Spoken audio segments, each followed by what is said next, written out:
ना हमारा पैसा क्यों मन करे आइला बारात करे या कि हमसे बात करे मांगे में मोबाइल नंबर लगातार हाथ धरे कि गोरी भूला छाड़ी बारू पापा जी के परिवार कि गोरी भूला छाड़ी बारू पापा के परिवार अलग लूपा सारे दूल्हा दिया बरात पानी चका चमारा तारुबा दिया बरात आइला बरात करे आके हमसे बात करे मांगे में मोबाइल नंबर लगातार हाथ गोरी भूला झड़ी पापा जी के परिवार गोरी भूला झड़ी पापा के परिवार लगलू पसारे दूत पियर भला वाली चका चमारा तारू पियर भला वाली देखो लड़की के कतना दिन से देखो लड़की के लगी तेरा में होगा सोचते रही आई लव यू कहा सोचते रही आई लव यू कहा तले बोल ले तले बोल ले कितना दिन से देखो लड़की के लगी तेरा में होगा लगी तेरा में होगा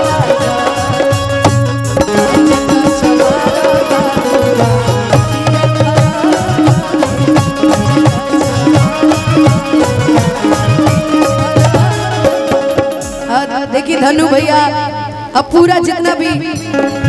आई रवि भैया भी हमारे एकदम जितना भी लोग उपस्थित बनी मंच में बहुत बहुत धन्यवाद। इतना सब प्यार करते दीपक भैया एमएमबी के दूसरे मालिक मेन मालिक ये है बहुत अच्छी ठीक बने जहाँ बने गलती से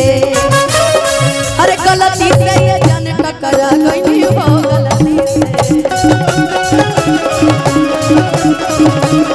वो गलती से ये जान टकरा गई हो गलती से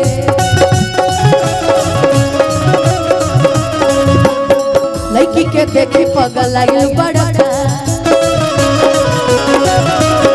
लागे कि भान खाके आइल बड़का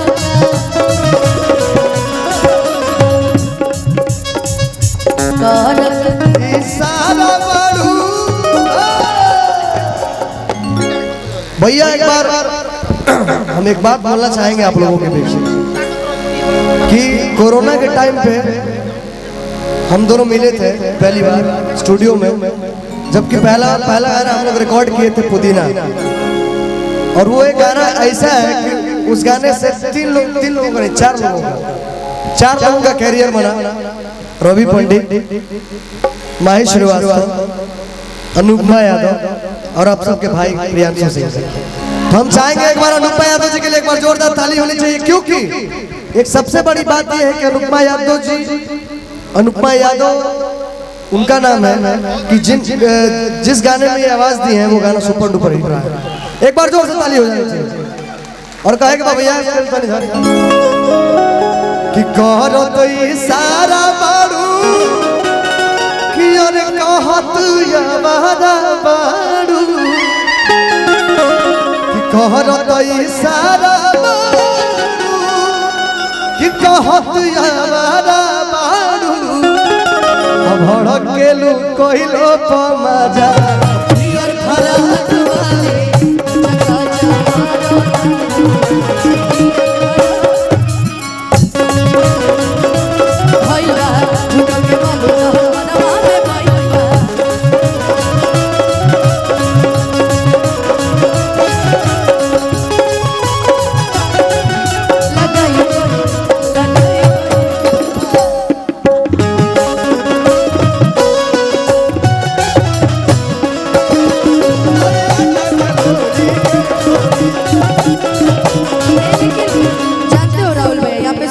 चका कर रहा था। चलते रहे गोलू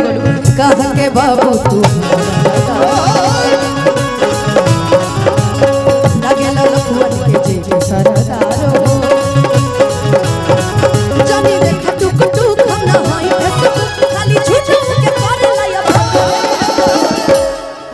यहाँ पे बैठल मानी जी गाना के गीतकार हमारे बड़ भैया रोशन सिंह भी समझ में आओ कहे के बा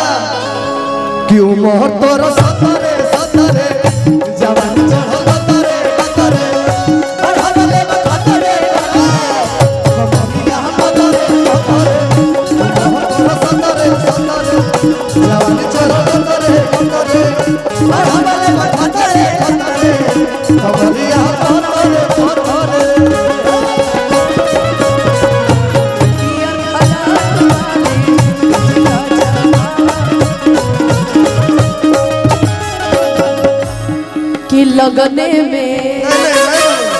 कि लगने में अच्छा वाले ब्रेकअप करे पड़ी तो करे ला तैयार बनी अच्छा, लेकिन ठीक लगने है, में कि लगने में तोरो ब्रेकअप फाइनल है हमार तो फाइनल हो गए कि लगने में हमर हो जा तू जाने कि लगने में हमर हो जा तू जाने कि लगने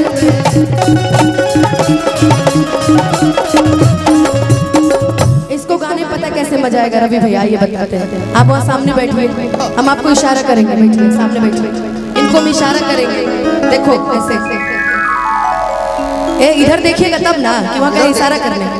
कि हमके पटावे लग फुलवे से अमारब चला के रसगुलवे से बजाइएगा मत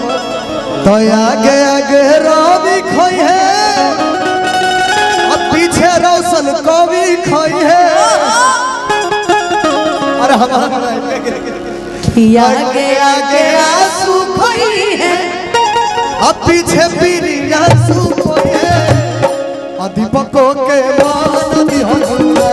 पिया फराक वाली पंचमा के मान दी हनुआ पिया फराक वाली पहला हमारा करे कि हमसे बात कर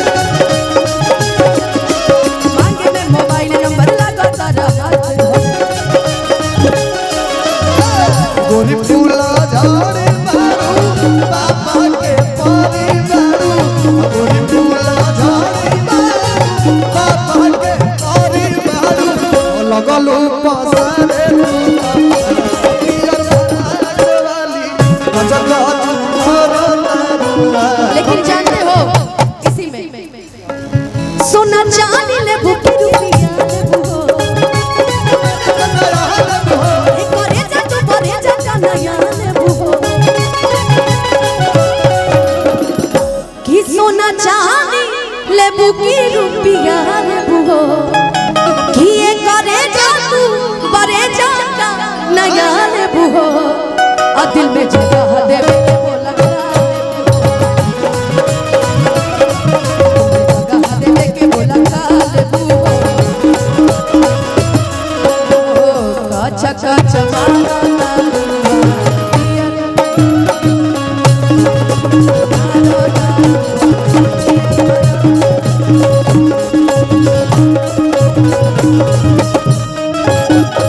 चाचा जी की तरफ से बहुत बहुत आशीर्वाद एगो तनी हो गना हो जाए कौन गाना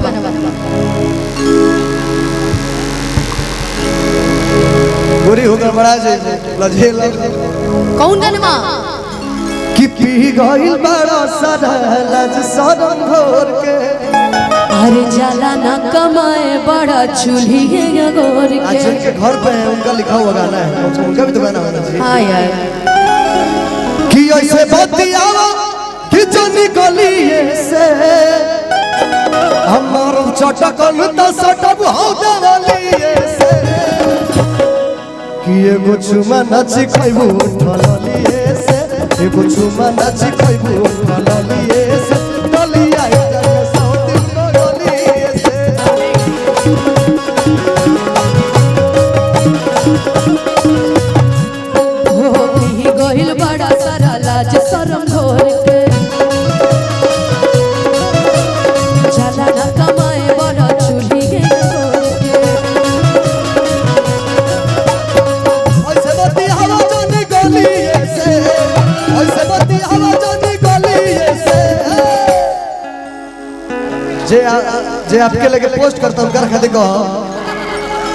हेलो भैया एगो पोस्ट हम देखो नहीं छोटा सा उनका खाते कहो कि रहन बिगड़ल हर बलिए से कि एगो चुमा नाची खोइबो उठल लिए से एगो चुमा नाची खोइबो उठल लिए से बलिया तक समझ पड़लिए से भैया सब दिन बदलिए से बतिया राजा जनी जगा आए वाला बतिया राजा मारे सबतिया बतिया देखा दी हम कहो कि गहिनी कमाए कलकतिया रानी हमर लिसवतिया मोतिया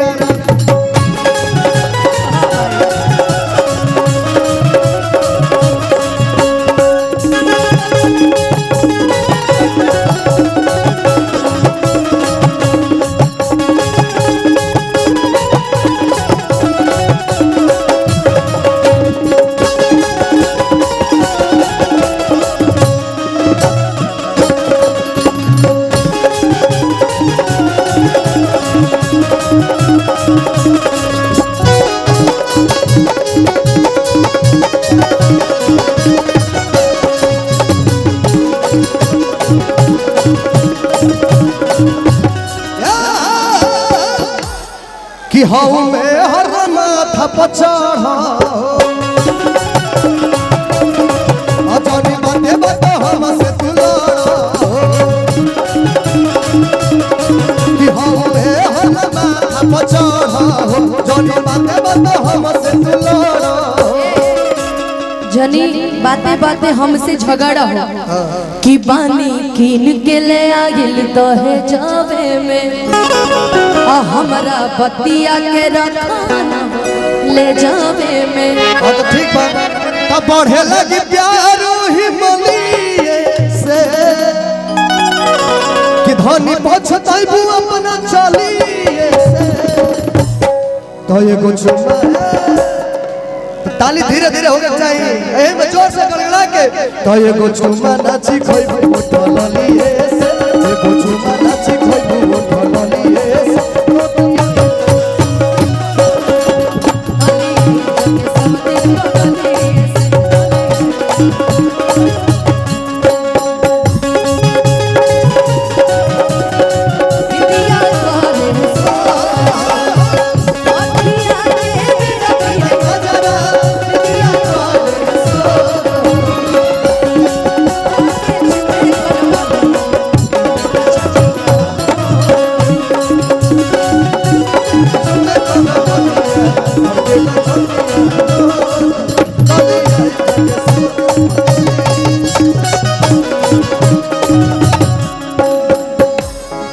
लास्ट अंदर लगा क्या बाबा नहीं बहुत अच्छा, लेकिन लास्ट वाली लाइन बहुत अच्छी है।